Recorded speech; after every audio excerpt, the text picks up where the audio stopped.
మన తండ్రి అయిన దేవుని నుండి ప్రభు అయిన క్రీస్తు నుండి కృపయు కనికరము సమాధానము ఈ వర్తమానం వినుచున్న దేవుని బిడ్డలందరికీ కలుగునుగాక. ప్రియా దేవుని బిడ్డలారా, ఈ దినము అనగా 20వ తేదీ జనవరి మాసం 2024వ సంవత్సరం శనివారం దినపు ధ్యానాంశము శ్రేష్టమైన పేరు సేవకుడు 5వ భాగము. ప్రియా దేవుని బిడ్డలారా, అనుదినము అందించబడుతున్నటువంటి ఆత్మీయ వర్తమానాల ద్వారా మీరెంతగానో ఆశీర్వదింపబడుతున్నారని, ఆత్మీయంగా బలపడుతున్నారని మేము విశ్వసిస్తున్నాం, ప్రార్థిస్తున్నాం. ప్రియులారా, మరి సందేశంలోకి వెళ్లే ముందు ప్రార్థించుకుందాం. దేవుని సహాయం కొరకు విజ్ఞాపన చేద్దాం. తలలు వంచండి, కళ్ళు మూసుకోండి. ప్రార్థన. మహాగణుడును గొప్ప దేవ, ప్రేమ కలిగిన మా కన్న తండ్రి, శాశ్వతమైన పవిత్రమైన ప్రేమ చేత మమ్మల్ని ప్రేమిస్తున్న మా గొప్ప దేవ, మీ ఘననామానికి మహిమ చెల్లిస్తున్నామయ్యా. అనునిత్యము మీ కృపచేత మమ్మల్ని బలపరిచి శక్తివంతులుగా, పరిశుద్ధులుగా, మీకు ఇష్టలుగా, మీ బిడ్డలుగా స్వీకరించడానికి కృపనిస్తున్న రీతిని బట్టి మహిమ చెల్లిస్తున్నాం. ప్రేమ కలిగిన దేవ, జీవార్థమైన మాటలు, రక్షించే మాటలు, రక్షణ నాయన మాకు అనుగ్రహించడానికి మీ కృపనిస్తున్న మాటలను బట్టి మీకు మహిమ చెల్లిస్తున్నాం. ప్రేమ కలిగిన దేవ, ఈ శ్రేష్టమైన సమయంలో జీవార్థమైన మాటలు వినుచుంటుండగా వినగల చెవిని, గ్రహించగల మనసును మాకు దయచేసి మీ ఆజ్ఞల్లో శ్రేష్టతను గమనించే జ్ఞానాన్ని దయచేయండి. అవునాయన, మీ సంకల్పాన్ని, మీ ప్రేమను అర్థం చేసుకోవటానికి కృపనివ్వండి. అయ్యా, ఇదిగో నాయన, మీ కృపను బట్టి వాక్యపు వెలుగులో అనునిత్యము సరిచేసుకునే కృప అనుగ్రహిస్తున్నారు. ప్రేమ కలిగిన దేవ, క్రీస్తు ప్రభు స్వారూప్యంలోనికి ఆత్మఫలాలు ఫలించే స్థితికి నడిపించండి. మీ దాసునిగా నన్ను మరుగుపరిచి వాక్యమును మాత్రమే బయలుపరచమని, తద్వారా ఘనత మహిమ మీరే పొందమని క్రీస్తు నామములో అడిగి వేడుకొంచున్నాం తండ్రి, ఆమెన్. ప్రియులారా, నిన్నటి దినాన దాసుని స్వభావాన్ని గురించి మాట్లాడుతూ, దాసుని స్వభావంలో అతడు ముఖ కవళికలను బట్టి, స్వరాన్ని బట్టి, అతడు శరీర భాషను బట్టి, అతని దృక్పథాన్ని బట్టి ఏ రీతిగా అతడు యజమానుని సేవిస్తారు అనే విషయాన్ని మనం చూసాం కదా. ఇక ఈరోజు ఈ విషయంలో దేవుని యొక్క చిత్తంలో మరి సేవకుడని మనం పిలువబడేటప్పుడు ఆ ఉద్దేశంలో ఏ లక్షణాలు కలిగి ఉండాలో మరికొన్ని విషయాలు మనం చూసినట్లయితే, మొట్టమొదటిగా సేవకుడు లేక దాసుడు అనేటువంటి వాడు యజమానుని అనుసరించువాడై ఉండాలి. యోహాను సువార్త 12వ అధ్యాయము 26వ వచనంలో, యోహాను సువార్త 12వ అధ్యాయము 26వ వచనంలో, ఒకడు నన్ను సేవించిన ఎడల నన్ను వెంబడింపవలెను, అప్పుడు నేను ఎక్కడ ఉండునో అక్కడ నా సేవకుడు ఉండును అన్నారు. ఇక్కడ మొదటిగా దాసుని స్వభావంలో మరొక లక్షణం ఏమిటంటే యజమానుని అనుసరించేటటువంటి లక్షణం. మొదటిగా యజమానుని అనుసరించేటటువంటి భావము దాసునికి కలిగినప్పుడు, యజమానుడు ఎక్కడికి వెళ్ళినా ఏ పరిస్థితుల్లో ఉన్నప్పటికీ దాసుడు అనుసరించాలి. ఎందుకంటే దాసుడు ఎప్పుడైతే యజమానికి సమీపంగా ఉంటాడో అతని స్వరం వినగలుగుతాడు, అతని యొక్క అవసరాలు ఎరిగిగా ఉంటాడు, ఇతడి యొక్క సేవను అతడు అందించటానికి ఇష్టపడుతూ ఉంటారు. అందుకని పూర్వపు రాజుల విషయంలో మనం చూస్తే సేవకులు అనేటువంటి వారు రాజు వెన్నంటి నడిచేటటువంటి వారిగా మనం చూస్తూ ఉంటాం కదా. ఇది దాసుని స్వభావం అనేటువంటి పరిస్థితి. ప్రియులారా, గమనించండి, ఎప్పుడైతే మనం అనుసరిస్తున్నామో అనుసరించుట అనేటువంటిది క్రైస్తవ భావంలో లేకపోతే వాక్యానుసారంగా మనం ఆలోచన చేసినప్పుడు అనుసరించుట అనేటువంటి భావాన్ని ఎలా చూడాలి అంటే ప్రభు యొక్క గుణలక్షణాలను అనుసరించటం. ఇక్కడ లోకంలో అనుసరించటానికి, క్రీస్తు ప్రభువులో అనుసరించటానికి వ్యత్యాసం ఏమిటయా అంటే, యేసు ప్రభు వారు ఒక దాసుడిగా ఎలా జీవించాలో రిక్తుడిగా ఈ భూమి మీద చూపించారు గనక ఆయన మనం అనుసరించటం అంటే నిజమైన దాసుని స్వభావము లేక సేవకుని స్వభావం ఎలా ఉందో క్రీస్తు ప్రభువులో చూస్తాం గనక ఒక దాసుడిగా, ఒక సేవకుడిగా మనం ఉండాలి అంటే పరిపూర్ణంగా క్రీస్తు ప్రభువుని అనుసరించటమే. ఎప్పుడైతే క్రీస్తు ప్రభువుని మనం అనుసరిస్తున్నామో పరిపూర్ణంగా దాసుని స్వభావాన్ని ధరించుకోగలుగుతాం. యోహాను సువార్త 17వ అధ్యాయము 15వ వచనంలో, యోహాను సువార్త 17వ అధ్యాయము 15వ వచనంలో, నీవు లోకంలో నుండి వారిని తీసుకుని పొమ్మని నేను ప్రార్థించుటలేదు, కానీ దుష్టుని నుండి వారిని కాపాడమని ప్రార్థిస్తున్నాను.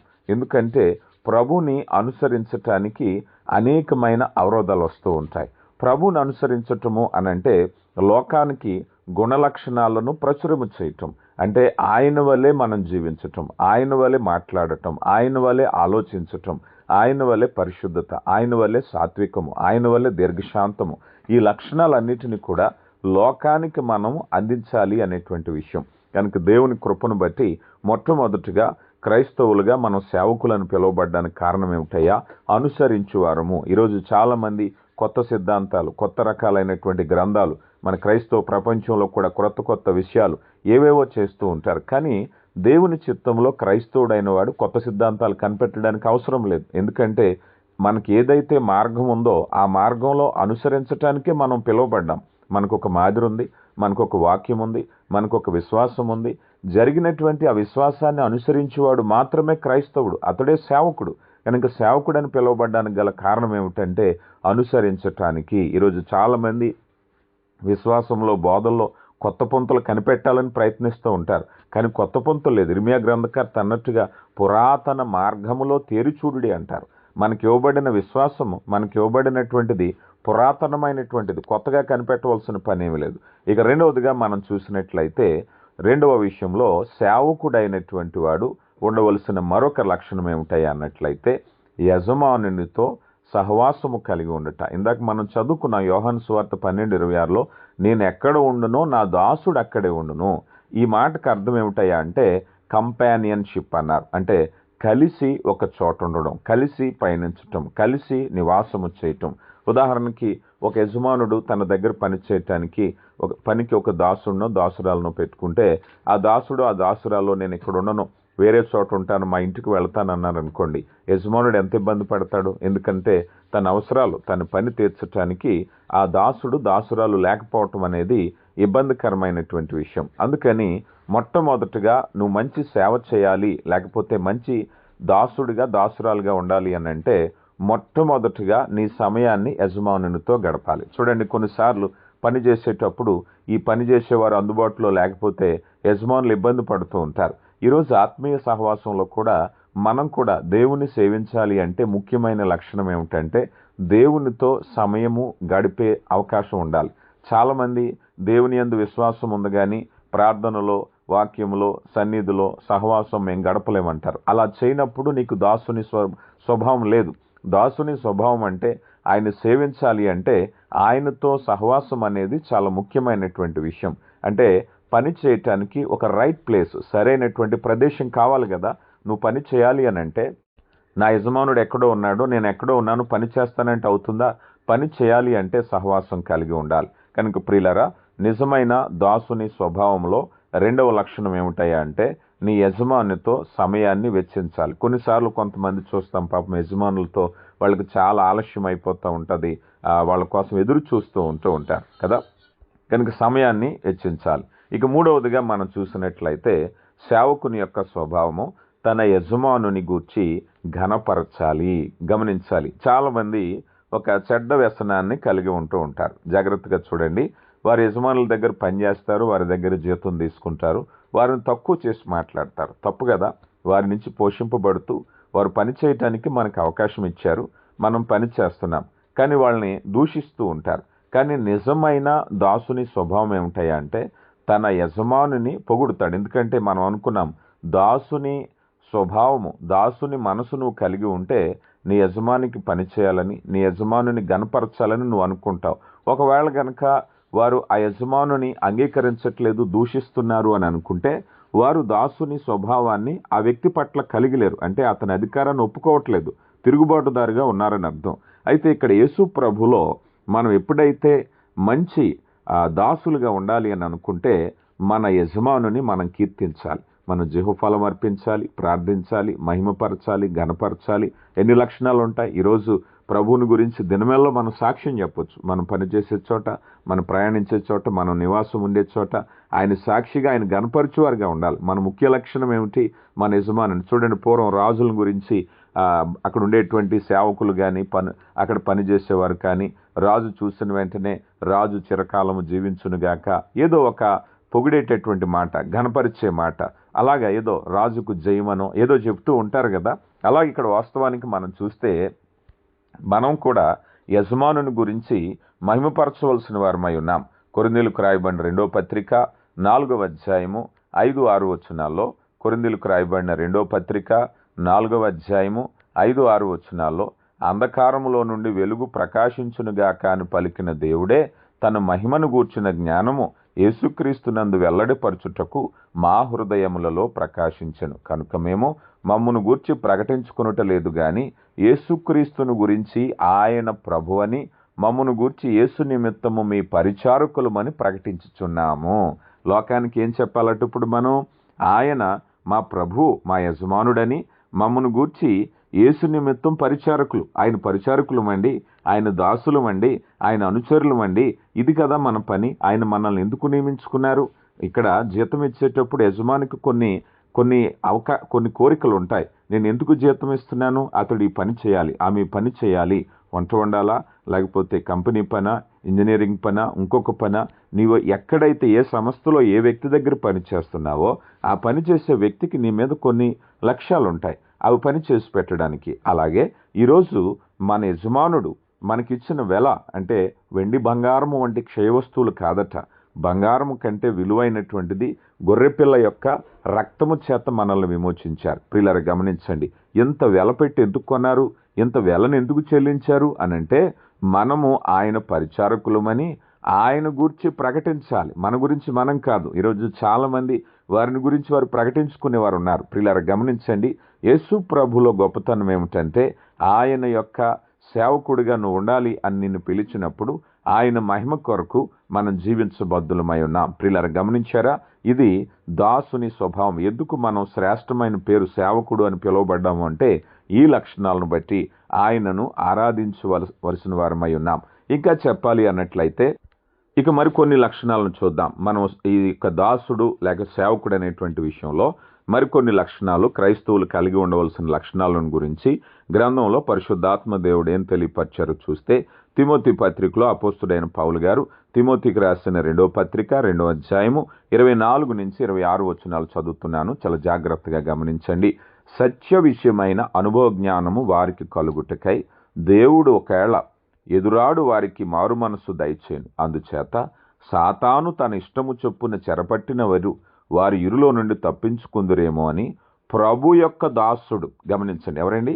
ప్రభు యొక్క దాసుడు అంటే ప్రభు యొక్క సేవకుడు అటివారిని సాత్వికముతో శిక్షించుచు జగడమాడక అందరి ఎడలా సాధువుగా బోధింప సమర్థుడు, కీడును సహించువాడుగా ఉండాలి అన్నారు. ప్రియులరా, మీకు ఒక ప్రశ్న వేస్తాను. ఎప్పుడైనా ఒక పశువుల కాపరిని లేకపోతే ఒక రైతు తన పశువుల దగ్గర ఒక వ్యక్తిని పెట్టినప్పుడు ఆ సదరు వ్యక్తి యొక్క పని ఏమిటయ్యా అంటే పశువులు క్షేమంగా చూసుకుని ఆ గొర్రెల మందలు, ఆ మేకల మందలు, లేకపోతే ఆవుల మందలు అంతకంతకు పెరగాలి కదా. తన యజమానికి చెప్పాలి, అయ్యా నేను వచ్చినప్పుడు 2-3 ఉన్నాయి, ఇప్పుడు చూడండి ఎంత విస్తారంగా పెరిగినాయో, నా బాధ్యతలు నేను నిర్వర్తిస్తున్నాను, జాగ్రత్తగా చూసుకుంటున్నాను అంటే ఆ యజమానుడు ఎంతో ఆనందిస్తాడు కదా. ఇక్కడ ఈ వాక్యంలో కూడా జాగ్రత్తగా మనం ఆలోచన చేస్తే ప్రభు యొక్క దాసుడు అటివారిని సాత్వికంతో, ఎవరిని? సాతాను ఇష్టము చొప్పున చెరపట్టబడిన వారిని. లోకంలో ఉన్నారే పాపం చేసేవాళ్ళు, శాపంలో ఉన్నవాళ్ళు, లేకపోతే వ్యసనాల్లో ఉన్నవాళ్ళు, భయంకరమైన స్థితిలో ఉన్నవారు, వీళ్ళందరినీ కూడా ఈ యొక్క ప్రభు యొక్క దాసుడు అంటే ఎవరి దాసుడు? మనం అనుకున్నాం ప్రారంభంలో, కేవలము సువార్త ప్రకటించే పాస్టర్ గారు దాసుడు అనుకోవద్దు. మనం అందరము దాసులమే. మనందరికీ వెల ఇచ్చారు ఆయన. పాస్టర్ గారికే వెల ఇవ్వలేదు. ఆయన యొక్క రక్తం ఏదైతే ఉందో క్రైదనముగా మన కొరకు చెల్లించారే, అది కేవలం పాస్టర్ల కొరకు చెల్లించలేదు, అందరి కొరకు చెల్లించారు. సామాన్యుల కొరకు, అందరి కొరకు చెల్లించారు గనక మనలందరికి కూడా ఆయన జీతం ఇస్తున్నారు. ఇప్పుడు మనం దాసులం గనక ఈ దాసుడు అటు వారిని ఆ సాత్వికముతో శిక్షించుచు జగడమాడక అందరి ఎడల సాధువుగా బోధింపు సమర్థుడును, కీడును సహించువాడై ఉండి సహించాలి, బలపరచాలి. ఆ యొక్క సాతాను యొక్క ఇష్టం చొప్పున చెరపట్టబడిన వారిని విడుదల చేయాలి. కనుక ప్రియులారా గమనించారా? మనం యాకోబు గారిని చూస్తాం. యాకోబు గారు ఏం చేశారు? పాపం ఆ మామయ్య గారు లాబాన్ గారి దగ్గరికి వెళితే లాబాన్ గారి దగ్గర ఎండనక వాననక ఆ భయంకరమైనటువంటి అడవి మృగాల వెంబడి తప్పించుకుని మందను పెంచాడు కదా. ఎంత కష్టమైన పని. ఎందుకు? తన యజమానికి లోబడ్డాడు గనక. ఈరోజు కూడా దేవునికి మహిమకరంగా జీవించేటప్పుడు ఇబ్బందులు వస్తాయి, ఇరుకులు వస్తాయి, విమర్శలు వస్తాయి.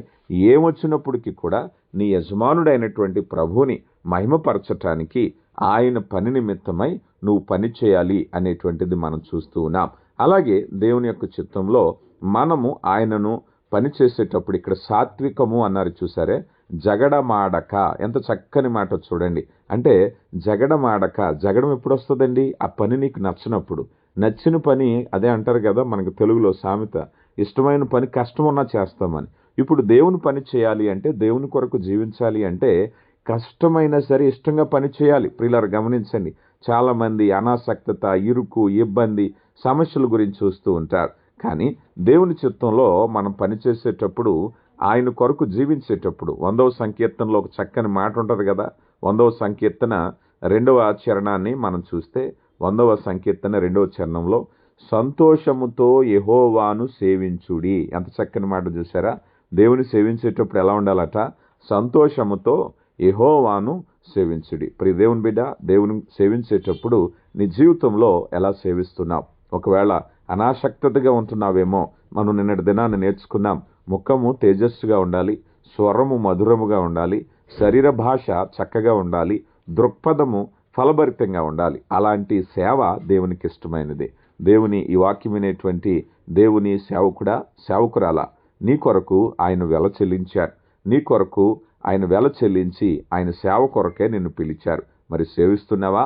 ఇక తరువాత మనం చూసినట్లయితే జగడమాడక అన్నారు.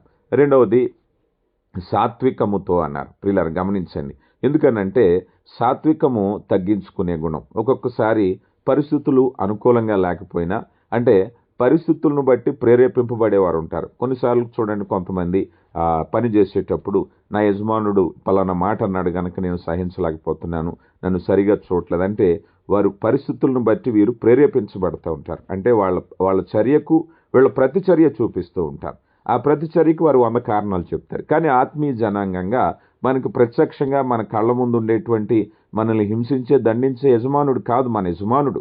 మన యజమానుడు ఆత్మస్వరూపి. మన యజమానుడు ప్రేమ కలిగిన వాడు. ఆయన చేయగలిగిన కార్యాన్ని చేసి మనల్ని నడిపిస్తున్నారు. అందుకని మనము సాత్వికముతో, ఒకవేళ మనల్ని ప్రేరేపించే విషయాలు మన యజమాని నుంచి వ్యతిరేకత రాదు, మనకి లోకం నుంచి వ్యతిరేకత వస్తుంది. జాగ్రత్తగా గమనించండి. కొన్నిసార్లు పని చేసేటప్పుడు చూస్తాం, కొంతమంది యజమానుల దగ్గర పనిచేసేటప్పుడు యజమానుడు మంచోడే కానండి, ఆ పక్కన పనిచేసే వాళ్ళతో నేను ఏగలేకపోతున్నాను అంటారు. అప్పుడు నువ్వు పక్కన పనిచేసే తోటి పని వాళ్ళ గురించి ఉద్యోగం చేస్తున్నావా? నీ జీతం ఇచ్చేటటువంటి ఆ యజమాని గురించి చేస్తున్నావా? ప్రియులారా గమనించండి. అలాగే మనం ఆలోచన చేస్తే జీతం ఇచ్చే యజమాని కొరకు మనం పని చేస్తున్నాం. కనుక ఈరోజు లోకం నిన్ను ప్రేరేపించవచ్చు, లోకం నిన్ను తక్కువ చేయొచ్చు, ఇబ్బంది పెట్టవచ్చు. కానీ నీ గురి, నీ లక్ష్యం ఏమిటయ్యా అన్నట్లయితే, నీ యజమానుడు నీ కొరకు శ్రమ అనుభవించాడు, ప్రాణం పెట్టారు, నిన్ను ప్రేమిస్తున్నాడు గనక యజమాను పట్ల నీవు సాత్వికం కలిగి ఉండాలి. దశలోనికి రాయబడిన మొదటి పత్రిక 2వ అధ్యాయము 7వ వచనంలో, దశలోనికి రాయబడినటువంటి మొదటి పత్రిక 2వ అధ్యాయము 7వ వచనంలో, అయితే స్తన్యమిచ్చు తల్లి తన సొంత బిడ్డలను గారవించున్నట్లుగా మేము మిమ్మును మీ మధ్యన సాధువులమై ఉంటిమి అన్నారు. ఎంత చక్కని మాట అంటే చూడండి, ఇదేమిటయ్యా అంటే వారి మధ్య సాధువులం ఎలా ఉన్నారయ్యా అన్నట్లయితే, వారి పరిస్థితి చంటి బిడ్డలు వలె. ఎందుకంటే చంటి బిడ్డ వ్యతిరేకించుట, చంటి బిడ్డ తిరుగుబాటు చేయుడు, చంటి బిడ్డ కోపం తెచ్చుకోడు కదా. అలాంటి చంటి బిడ్డ వలె. అలాగంటే పాలు తాగే చంటి బిడ్డ ఎలా ఉంటాడో అలా ఉన్నాం. పౌలు గారు అన్న మాట అంటే, అనేకమైన వ్యతిరేకతలు వచ్చినా మేము నోరు విప్పి మాట్లాడలేదు, జగడమాడలేదు. ఎందుకంటే చంటి బిడ్డ ఎలా ఉన్నాడో మేము అలా ఉన్నాం. కారణం ఏమిటంటే మా యజమానికి సేవ చేయటానికి సాత్వికంతో చేస్తున్నాం. జగడమాడట్లేదు. హింసించేవాళ్ళు ఉన్నారు, కొరడా దెబ్బలు కొట్టేవాళ్ళు ఉన్నారు, రాళ్ల దెబ్బలు కొట్టేవాళ్ళు ఉన్నారు, చెరసాలు వేసేవారు ఉన్నారు, వేలం చేసేవాళ్ళు ఉన్నారు. ఎవరన్నీ చేసినా చంటి బిడ్డలాగే ఉన్నాం. కారణం ఏమిటంటే మృదువైన పరిచర్య జరిగించాలి గనక. ఈరోజు చాలామంది ఆత్మీయ జీవితాల్లో మేము చాలా ఆత్మీయంగా ఉండాలనుకున్నామండి, పలానా ఆయన, పలానా పాస్టర్ గారు, పలానా సంఘ పెద్ద, మరొకరు ఎవరో మమ్మల్ని అన్నారు గనక మేము మాట మార్చుకున్నామండి అంటారు. అది అవివేకం. నీవు చంటి బిడ్డ వలె సాత్వికమైన మనసుతో కార్యాన్ని జరిగించాలి. కనుక యేసు ప్రభు మన యజమాను గురించి చూసినప్పుడు యోహాను గారు ఒక మాట అంటారు చూసారా, ఇదిగో లోక పాపములను మోసుకొని పోయే దేవుని గొర్రెపిల్ల. మనం అలాంటి సాత్వికమైన మనసు కలిగి ఉండాలనేది ముఖ్యమైన విషయం. అలాగే ఇక్కడ మనం చూసినటువంటి, ఇందాక చూసిన మాటలో ఆ యొక్క దాసుని స్వరూపం, తిమోతికి రాసిన 2వ పత్రిక 2:4లో చూసినప్పుడు మరొక మాట ఏమిటయ్యా అన్నట్లయితే ఓపిక అన్నారు. ఓపికతో పని చేయటం. ఓపిక అనేది పని చేసేటప్పుడు నిరంతరం ప్రార్థించే వ్యక్తిగా, నువ్వు దేవుని కొరకు నమ్మకమైన పనివాడిగా, ఒకప్పుడు ఒకలాగా ఒకప్పుడు నమ్మకంగా ఉన్నానండి, నమ్మకం పోయింది. ఒకప్పుడు విశ్వాసంగా ఉన్నానండి, ఇప్పుడు లోకంలో కలిసిపోయారండి. ఈ మాటలన్నీ మనం వింటూ ఉంటాం. కానీ దేవుని చిత్తంలో ఆయన కొరకు పనిచేసేటటువంటి వారు ఎలా పని చేయాలయ్యా అన్నట్లయితే నమ్మకంగా పనిచేయాలి. ప్రార్థన చేసేవాడు పట్టుదలతో విడువక ప్రార్థన చేసే విధంగా ఉండాలి. దేవుని కొరకు పరిశుద్ధమైన జీవితం ఏ స్థితిలో కూడా నువ్వు పడిపోవటానికి వీల్లేదు. కనుక ప్రియులారా, నమ్మకమైనటువంటి పని జరిగించవలసిన వారిగా ఉన్నాం. ఇక చివరగా మనం చూసినట్లయితే మనం పని చేసేటప్పుడు లోబడే గుణము కలిగి ఉండుట. దీన్నే దాసుని స్వరూపం అన్నారు. ప్రియులారా, దాసుని స్వభావంలో హృదయపూర్వకంగా మన వాక్యంలో మనం చూసినట్లయితే ఫిలిప్పీలకు రాయబడిన పత్రిక 2వ అధ్యాయము 8వ వచనం. ఫిలిప్పీలకు రాయబడిన పత్రిక 2వ అధ్యాయము 8వ వచనంలో ఆకారమందు మనుషుడిగా కనబడి మరణము పొందినంతగా, అనగా శిలువ మరణం పొందినంతగా విధేయత చూపినవాడై తన్ను తాను తగ్గించుకొనెను. కనుక విధేయత, తగ్గింపు. ప్రియా దేవుని బిడ్డ, దేవుని యొక్క విషయాల్లో తగ్గించుకుంటున్నావా? కోపాన్ని ప్రదర్శిస్తున్నావా? ఎందుకంటే నీ పేరేమిటో తెలుసా? నువ్వు ఒక దాసుడివి. నీ పేరేమిటో తెలుసా? నువ్వు ఒక దాసురాలివి. దాసుడు, దాసురాలు అనే విషయాలను జాగ్రత్తగా గమనించండి. దేవుని కృపను బట్టి పరిశుద్ధమైన జీవితాన్ని జీవించటానికి ఆయన మనకిచ్చిన పేరును సార్థకం చేద్దాం. దేవుడు మిమ్మల్ని దీవించునుగాక. వాక్యమైన బిడ్డలారా, ఈ వాక్యం మీ హృదయానికి తాకినట్లయితే అనేక మందికి ఈ వాక్యాన్ని పంపించండి. దేవుని పనిలో భాగస్థులవ్వండి. ఇకను ఈ వాక్యాన్ని మీరు నేరుగా ఒకవేళ అందుకోకపోతే వాట్సాప్ ద్వారా పొందుకోవాలి అనుకున్నట్లయితే మీరు సంప్రదించవలసిన మా ఫోన్ నెంబర్ 9959663441 అనే నెంబర్కు సంప్రదించి మీ వివరాలు తెలియపరచాలని ప్రేమపూర్వకంగా ఆహ్వానిస్తున్నాం. ప్రియులారా, ప్రార్థించుకుందాం. కృపగలిగిన దేవ, ప్రేమ నమ్మకం కలిగిన మా కన్న తండ్రి, మీ ఘనమైన శ్రేష్టమైన నామానికి మహిమ చెల్లిస్తున్నామయ్యా. ప్రేమ కలిగిన దేవ, ఇదిగోనైనా మీ కృపను బట్టి మీరు మాతో మాట్లాడుతున్నారు. దాసుని స్వభావాన్ని గురించి మీరు మాకు ఇచ్చారు. అవునైనా, కుమారులు కుమార్తెలు అనుట కంటే ఘనమైన శ్రేష్టమైన నామాన్ని మాకు ఇస్తానన్నారు. అవును తండ్రి, సేవకుడు అనేటువంటి పదాన్ని మాకు ఇచ్చిన దేవ, ఆ రీతిగా జీవించుట, ఆ మాట యొక్క అర్థాన్ని తెలుసుకోవటానికి కృపనిచ్చారు. ఆ రీతిగా మా జీవితాలు మార్చుకోవటానికి కృప దయచేయండి. వాక్యమైన బిడ్డలందరినీ దీవించండి అయ్యా. వినటువంటి వాక్యాన్ని బిడ్డల సువార్తలో భాగంగా అనేకులతో పంచుతుంటుండగా సువార్త ద్వారా వచ్చే ఆశీర్వాదాల చేత నింపమని, మహిమ ఘనత ప్రభావాలు మీకే ఆరోపిస్తూ నాయన మీ కృపను బట్టి మమ్మల్ని బలపరచమని క్రీస్తు యేసు నామములో అడిగి వేడుకొంచున్నాం తండ్రి. ఆమెన్.